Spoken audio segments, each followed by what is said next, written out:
The owners voted to approve the A's move to Las Vegas. What does that mean now?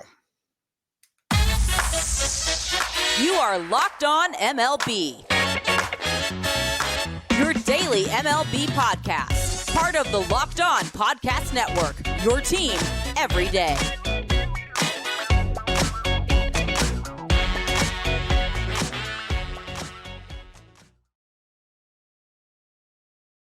Hello, baseball fans, and welcome to Locked On MLB, part of the Locked On Podcast Network, where it's your team every day. This is the daily podcast where we talk about all of Major League Baseball.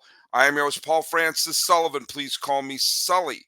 I am an Emmy-nominated television producer who's been a baseball podcaster for over a decade now, and I've just finished my 5th full season as a host here on the Locked On Podcast Network, where it's your team every day. Thanks so much for making us your first listen. And today's episode is brought to you by FanDuel. Make every moment more right now.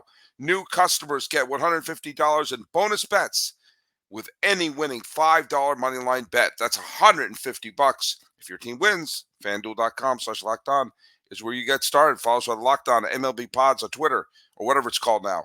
And Instagram, I'm your pal Sully at Sully Baseball on Twitter, Sully Baseball Podcast on Instagram. Well, this is not a solo show. We are going to be doing a crossover with Locked On A's based on the big news of today. And I'm very happy to welcome for the first time the new host of Locked On A's. It's Wayne Coy. How you doing, man? Welcome to the show. You make me want to sing a Roberta Flack song right now. Can I sing that? First time ever hey, we don't want to get in ASCAP trouble here. But, okay, that's right. You're right. We don't welcome, want to get sued. Welcome. Brand new host of Locked On A's, and what a way to be introduced to the Locked On Podcast Network there. Welcome aboard. Where can people follow your show? At Locked On A's. All right, there you go. Twitter. And what do you call it? Do you call it X or do you call it Twitter? What do you call it? It's Twitter. Okay. It's Twitter. That's what it is. I'm sorry. Am I going to get sued for that? But Wayne, why don't you introduce yourself? Because the previous host, Mr. Burke, was a frequent guest here. So why don't you tell some of our listeners what you're all about? Well, first of all, Jason, what a job that guy did for a bunch of years, and so big shoes to fill. Mm-hmm. And I do get why he had to step away. The dude's dance card was very full. He's a family man, and he continues to write, and he's a great source for the podcast. So even though I've never met him, I feel like I know him. And Jason, thanks for leaving the bed nice and warm. And yeah, I've been behind one of these for 40 years plus. And I've been an A's fan.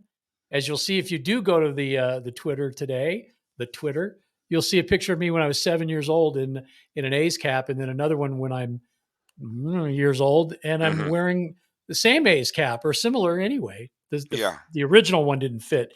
But all I'm saying is I grew up there. I got married at home plate, Sully. Me and Nance, we are the only couple ever to be married on the field at the Oakland Coliseum. Wow. Well, there you go. Yeah. And so, the A's are in my blood, man. They're in my DNA since, like I said, I was 7, and I was born in Southern California, but escaped the clutches of the Angels because we moved up to the Bay Area and never looked back, So it's A's, Raiders, Warriors, Sharks for me. Well, at least the Sharks are going to be still where they're supposed to be. But let me just take care of a little bit of business here. I'm behind in my trivia answers, and I'm just going to put the cards on the table. Bill Jacobson at Bill FC Badger took a stab at who the first Colorado Rocky to ever be in the top 5 of the MVP voting in their history, and he guessed Vinny Castilla. Was he right? No, he wasn't. The answer is actually Larry Andres Walker. Galarraga. It was Andres Galarraga, the big cat. But there you go. That was hey, at least he took a stab at it. Yep. But here we go. So, and by the way, at the end of the show, I'm going to keep the previous trivia question alive, but I'll remind everyone what it is. Before we dive into the big news of today, the least surprising MVP vote of all time took place today. Shohei Ohtani, to the surprise of nobody, was unanimous in the MVP vote, and Ronald Acuna Jr. also unanimous in the National League MVP vote. Yeah. We knew it Today was a big in day. August. Today was a big day for Mr. Unanimous because the A's owner vote, which we're going to talk about, Mhm. also unanimous. So it was 3 for Yeah. 3 today. Yeah. Yeah, I was actually a little surprised at that unanimous one, but I mean, look, we've been breaking down the votes for Rookie of the Year and Manager of the Year and everything, and Cy Young. There's not much to say. I mean, Acuna Jr. had a spectacular season. Betts and Freeman had fine seasons. Again, having to remind everyone these are regular season awards, not postseason awards. And Ohtani, that's how you know it's a regular season award because Ohtani won it again. Um, he is. It takes a 62 home run season to knock him off of the MVP.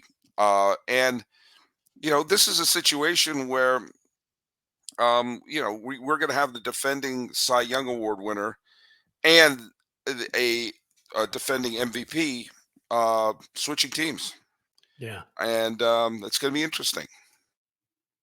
To say the least. Yeah. All right, Wayne. So that's all I got to say about the MVP. I mean, yeah, there you go. Yeah. Shoe-ins, all of them. Excuse me, my coughing. I mean, I've been hitting the mute button for those of you just listening to us, but I'm coming over the cough that put me on the disabled list for Monday. This is the last remnants. It's last gas.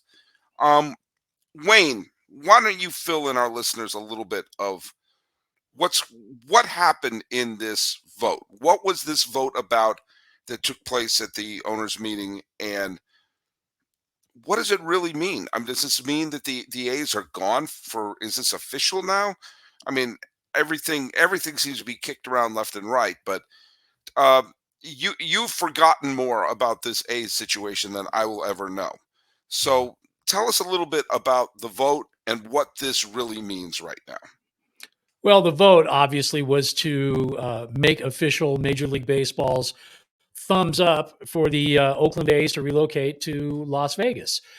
There was in the summer in May a special session in the Nevada legislature where $380 million of public funds were freed up to be able to build a stadium in the second choice, I guess, of the A's in a course of about 2 weeks. They had a spot, the Wild Wild West location, which is kind of on, if you know Vegas, it's on Tropicana, but it was a much bigger location. The one that they settled on, where they will be basically tenants, they're going to be renting at $0, but they're still tenants. They're not going to own the land.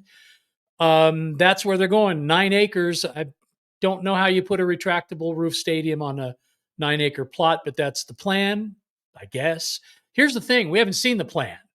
We saw some phony renderings a couple of months ago that the A's then came back out and said, oh, by the way. Those renderings were horrible. Those renderings they said, were wad them they up were and like, throw them away. yeah, You know what I mean? Yeah. They weren't real. They never were real. And the thing is, they used those pictures, Sully, to be able to romanticize how cool it could be. There's the view of the MGM Grand, and you see the airplanes flying overhead, and it looked real space age, and it was great, but none of it had anything to do with reality. So the palms got greased. They had to do whatever they had to do. Forget teachers. That all got shoved off to the side. Let's get a stadium because Vegas is ready for Major League Baseball. So what happened today was a unanimous vote that was honestly not unanimous whatsoever. And we know this on the record and off the record. We have owners who said, one in particular, who walked out of the room today saying, I don't even know why we're doing this. Yet he voted yes. And he voted yes because the PR nightmare that is the Oakland A's and their stadium situation and John Fisher and his ineptitude and the moving of the team and are they or aren't they and all of that, it's just been horrible. And so right. to put it all to bed, if you have all of the owners in lockstep, if you have everybody saying, yeah, we're all in agreement here. We all believe this is the best situation for baseball and for the A's. Now, if you want to talk about privately your issues later on, that's fine. But for right now, let's back our billionaire brother and get to Vegas as soon as we can. Well, hold on, because I don't know when that's going to be.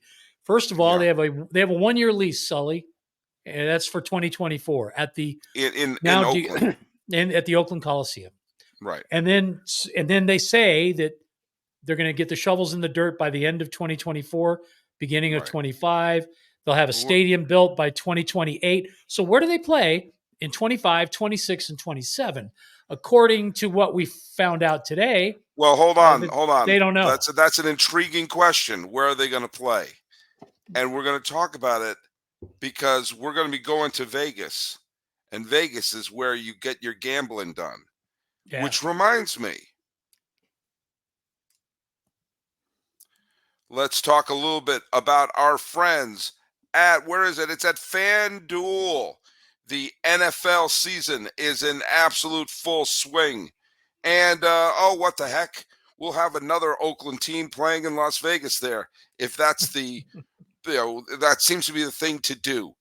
Now, FanDuel is America's #1 sportsbook. And right now, new customers get $150 in bonus bets with any winning $5 money line bet. That's $150 if your team wins. So if you're thinking about joining FanDuel, and I know you are, there's no better time to get in on the action. The app is easy to use. There's a wide range of betting options, including spreads, player props, over-unders, and more. So visit FanDuel.com/LockedOn and kick off the NFL season. FanDuel is an official partner of the National Football League. All right, we're back here with Wayne Coy, the new voice of Locked On A's, our new friend here. Now, you are going into this new, this other section of what was going on today. I'm going to get into the politics a little bit, and okay. I'm going to pull back the curtain a little bit of something for me. For those of you who know me, and I know I do, I have a job beyond being the voice of Locked On MLB. I am also a teacher. I'm a special education teacher in Pasadena. I know where this is going. And you're not going to find a bigger baseball fan than me. I am talking baseball during Christmas. I'm talking baseball while my wife is giving birth to my twins. However, careful.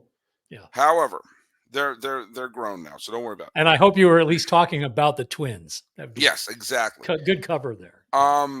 But the situation for teachers in Nevada, the idea that they found hundreds of millions of dollars between the cushions of a couch while teachers have one of the lowest paid rates in the country in Nevada. Yeah. I keep getting emails from the Nevada Board of Education saying, please, please, please, you have a credential, come teach in Las Vegas. We are desperate for teachers. And do you know why they're desperate for teachers? Because they don't pay their teachers. Yeah. And the class sizes are huge. Are gigantic. I have a feeling if I said I can't do it, but my dog can, they would at least give my dog an interview. I'm not saying they'd hire my dog, but he would get to the interview process. Right. And here's the other thing. To become a credentialed teacher here in California, it is an arduous process. Thank you, Cal State University Fullerton. But evidently, to get a teacher credential in Nevada, you need exact change. And then you can teach, because there's a huge teacher shortage there. And yet they can build a palace for a billionaire. Right. It makes, in a city where there's flowing of money. So I look at, I don't want to get on my soapbox here. But John Fisher is a billionaire. Yes, he could build the stadium. Could pay and for that $300 million could be paying the teacher. Now, you had to tell our fans who one of your guests was on your show. Well, just yesterday, we talked to, I don't know if you've heard of this or not, but there's a little movement underfoot. And it all began kind of in the wake of what happened in the legislature. As soon as that was obvious that education was being pushed off to the side, one of the teachers' unions here in the state, that's the NSEA, decided that they weren't going to take it anymore. So they started the idea of the public being able to have a say in this by getting it on the ballot, a referendum. And that movement began right at the beginning of June. And here we are now. They're announcing that the relocation is happening. this group, they're called Schools Over Stadiums, and they went basically to the petition part of the process and then got sued. Teachers were sued by lobbyists who are connected to the Oakland A's, first of all, and then on the other hand, the propaganda arm of the Oakland A's, the Las Vegas Review-Journal. Mhm. And then behind that, a couple of unions. Okay. So that's where that came from. Well, they were successful. They ruled in favor of the plaintiff, Sully, which means the teachers had to kind of regroup. And what they've done first is appeal to the Supreme Court. That may be all they have to do. But if the Supreme Court agrees with the lower court, well, then they start the petition process again. And if that doesn't go through, they can do it again and again. And the idea is that, they'll eventually figure out if they're doing anything wrong, what that thing is. And this is all semantics. It was about, the language is confusing, or you didn't include the full language of the bill, SB1. So Right. because of that, we're gonna say no. But it'll get on the ballot. If it does, I bet everything I own on this planet that this whole thing gets turned over. And And then then what? it's Then it dun gets dun fun. dun. Yeah. Then it's Now, yeah. well, let me just say this. And somebody actually asked me, what's to keep the other owners so they can save face from loaning John Fisher $13 million a piece? I'd be Okay. fine with that. If Well, that means not if using they, public money. right. But if they did that, that would then pay the bill.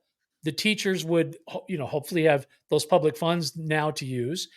And John Fisher could still move his team to Las Vegas. So Right. for the fans in Oakland who don't want that to be the inevitable end of this, Right.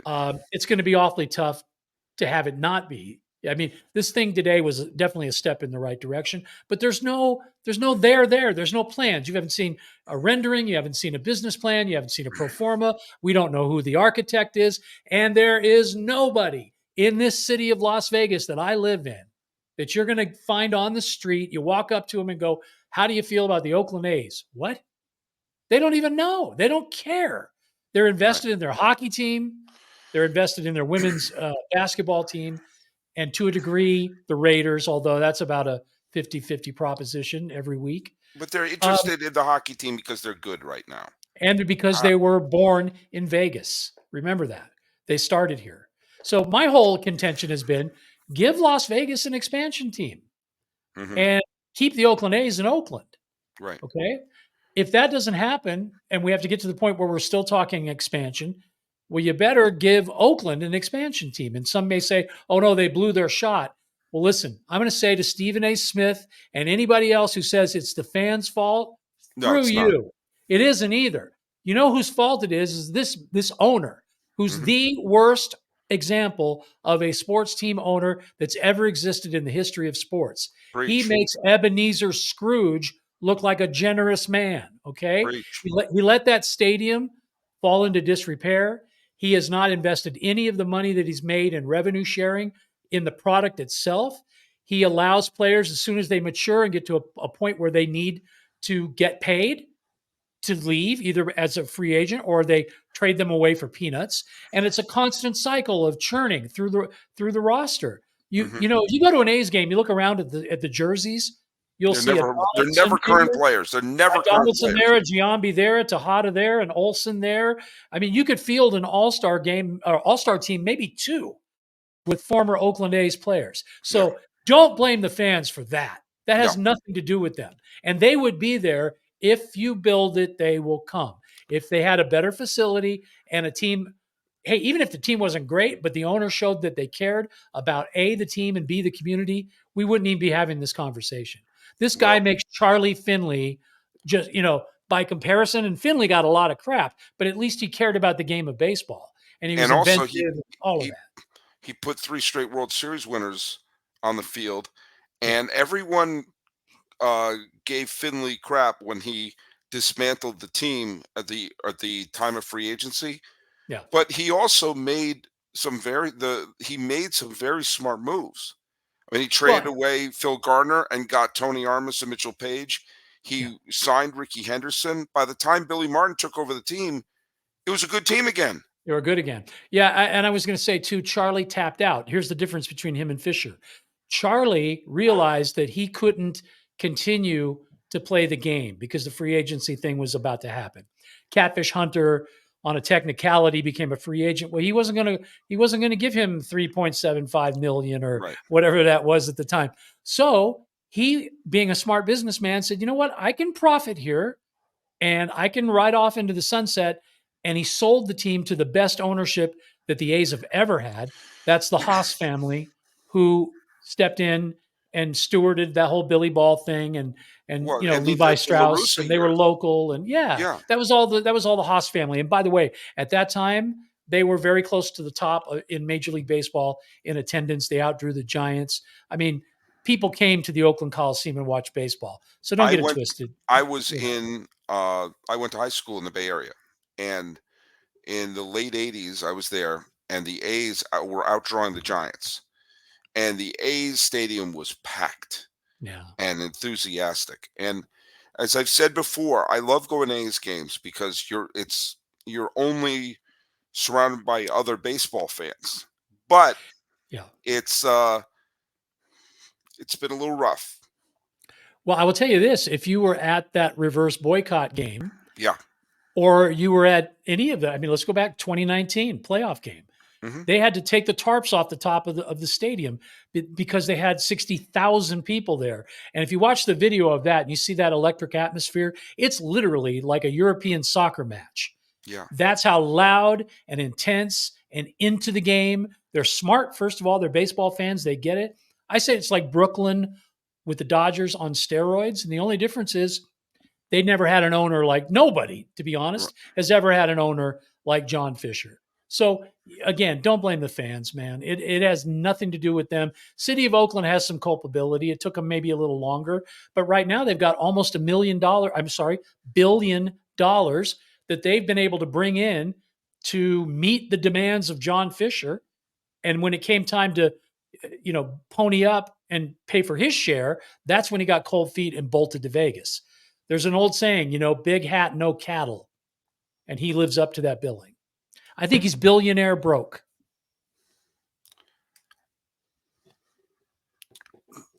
Locked On has launched the first ever national sports 24/7 streaming channel on YouTube. Locked On Sports Today is here for you 24/7, covering the top sports stories of the day with local experts on Locked On, plus our national shows covering every league. Go to Locked On Sports Today on YouTube and subscribe to the first ever national sports 24/7 streaming channel. All right, we're wrapping things up here with Wayne Coy, the new Dude, I don't know voice how of you do Locked that On with the A's. with your cold. I'm in It awe. that's You're my getting son. through it. Hey, this is not my first rodeo. Um, Two things I want to cover before we wrap things up today.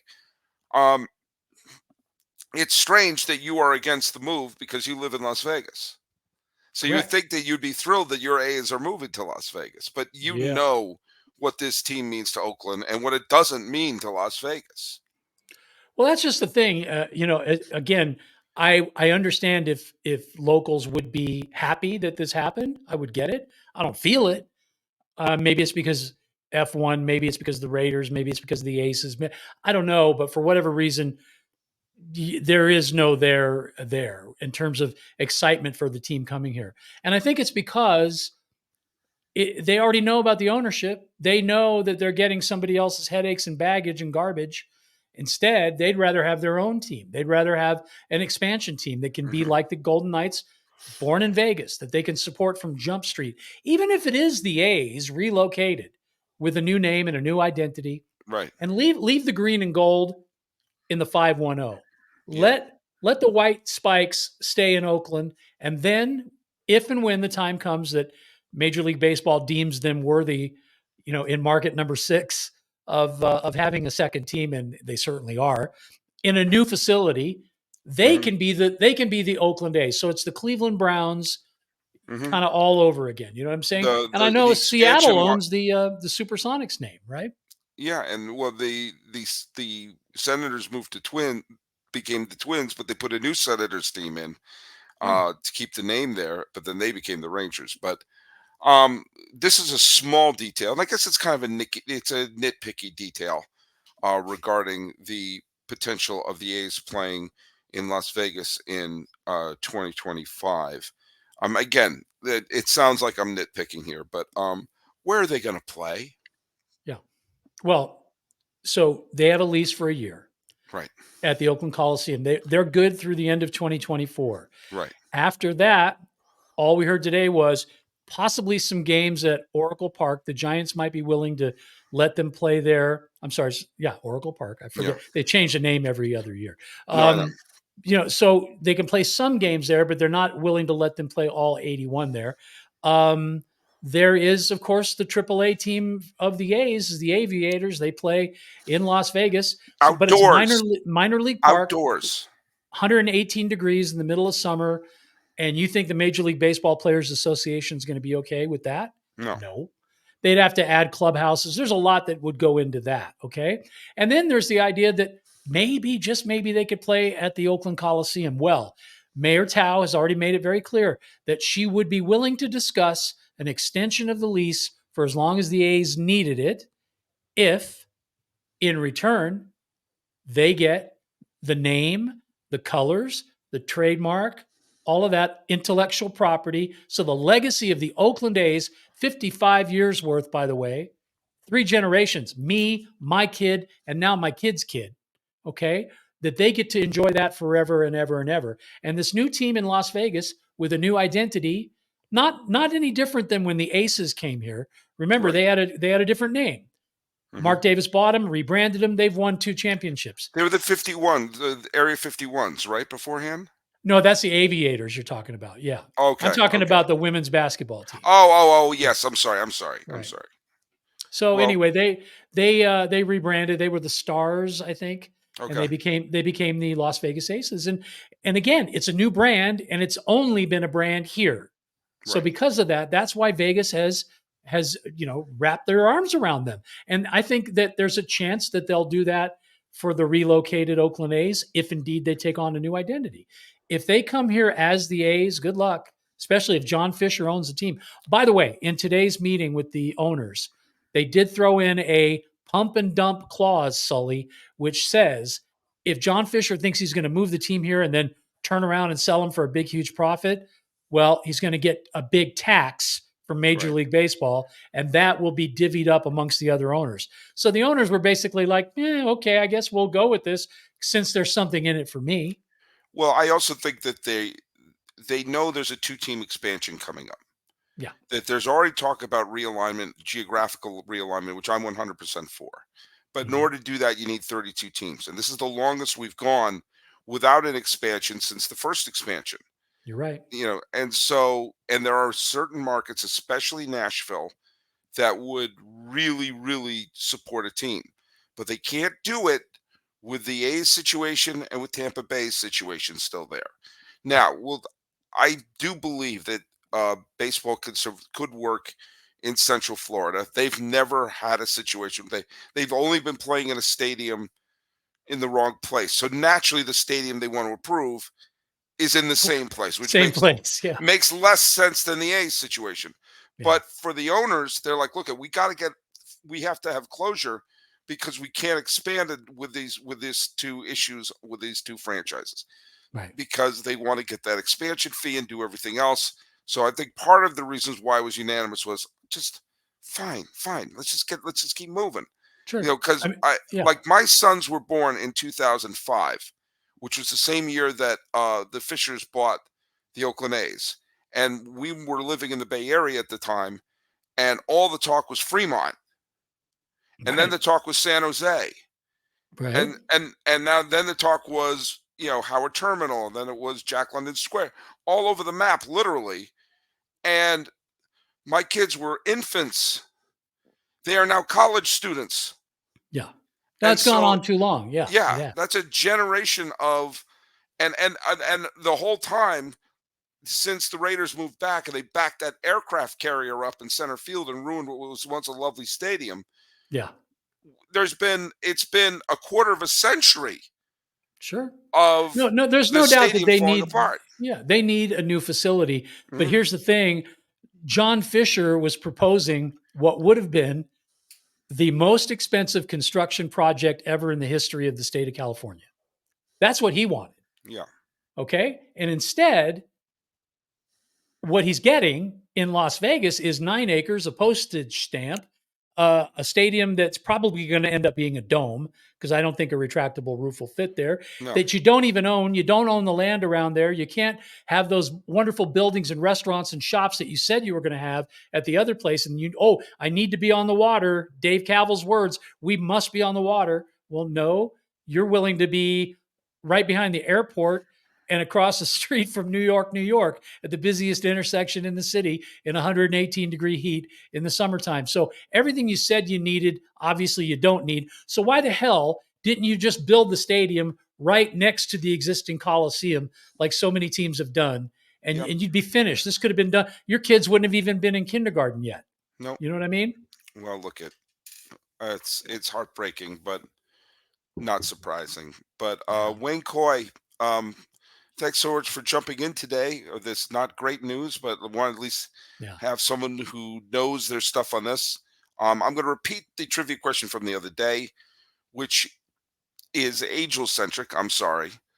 But Mike Trout leads most of the Angels' all-time offensive categories, but not the all-time hit leader. Which Angels player is the all-time hit leader? Don't answer it, Wayne Coy. That's for everyone else to put in the comments. Tell people where they can follow your show. I want to answer this question, right? I do. I know you do. I know you do. Get us at LockedOn A's. That's how you'll find us. All right. Then follow us at LockedOn MLB Pods on Twitter, and that's what it's called, or on Instagram. Check out the Locked On Sports Today, which is streaming sports entertainment 24/7 with all the Locked On hosts there. And you can follow me. I'm at Sully Baseball on Twitter, Sully Baseball Podcast on Instagram. Looking like we're saying farewell to the A's and hello to Las Vegas. And maybe you're right. Maybe they'll leave their identity back in Oakland and give A's fans a hope that maybe someday, like the Browns, they'll come back. This has been a Locked On A's, Locked On MLB crossover. He's Wayne Coy. I'm Paul Francis Sullivan. Please call me Sully.